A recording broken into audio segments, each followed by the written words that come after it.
Assalamu alaikum, урматтуу көрөрмандар. Париж шаарында өтүп жаткан Олимпиада оюндарындагы кыргыз спортчуларынын жыйынтыктарын айтып берүүнү улантабыз.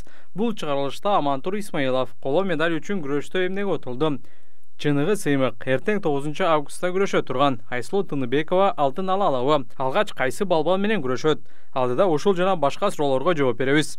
67 кг салмакта күрөшкөн кыргыз балбаны Амантур Исмаилов коло медаль үчүн күрөштө утулуп калды. Бүгүн 8 августта Амантур көңүл жубатчу беттеш өткөрүп, анда дүйнө чемпиону сербиялык Матен Немештин айласын алты кетирип, 1 мүнөт ичинде каршылашын 2 жолу чаап, 8-0 эсебинде утуп алды. Бирок коло медаль үчүн беттеште Амантур ушундай эле айырма менен каршылашы азербайжандык Хасрат Жафаровго утулуп калды. Остор бул белектер. Адаттагыдай эле баары оңой. Остор дүкөндөрүнүн бирине келип, жапжаңы Infinix сатып аласың да, экинчи смартфонуңду белекке аласың. Булар менен бүтпөйт. Дагы сонун 2 белек сеники. Керемет. Сага смартфон керекпи? Сага белек керек. Бүгүн ошондой эле киремге эркин күрөш боюнча балбан Бекзат Алмазуулу чыкты. Ал биринчи беттешинде казакстандык атаандашы Картбайды утуп алганы менен чейрек финалда америкалык спортчуга утулду. Өз учурунда америкалык атаандаш финалга чыккандыгына байланыштуу Бекзат эртең көңүл жубатчу беттеш өткөрөт. Анда ал кытайлык Ван Хо Зоо менен кезгелет. Аны утса кечинде 3-чү орун үчүн өзбекстандык Гулемжон Абдуллаев менен беттешет. Эртең кирем үстүнө Айсулуу Тыныбекова чыгат. Ал кыз келиндер күрөшү боюнча 62 кг салмакта күрөшөт.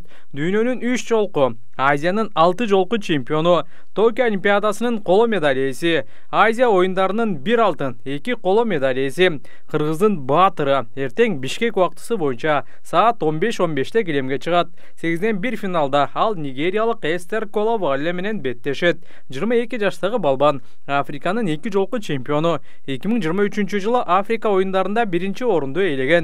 Айсулуу кызыбызга ийгилик каалап, алдыда комментарий жаза кетели. Парижде коло медаль уткан Акжол Махмудов менен Үзүр Жусупбековго президентибиз Садыр Жапаров чалып куттуктады.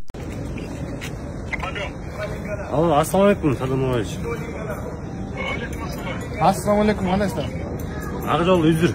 Экосу. Эко. Ассаламу алейкум. Жакшы, рахмат. Өзүңүз кандайсыздар? Жакшы, коло медаль алсаңарда кыргыз элиңер, Кыргызстанга силерди алтын уткандай жакшы көрүп турабыз. Ошондуктан көңүлүңөрдү чөгөрүп башыңарды ийбегиле. Эң негизгиси эли журтуңардын сырынан кетпесеңер болду. Чоң рахмат. Алтын медальдан артык алтын башыңар аман болсун. Чоң рахмат.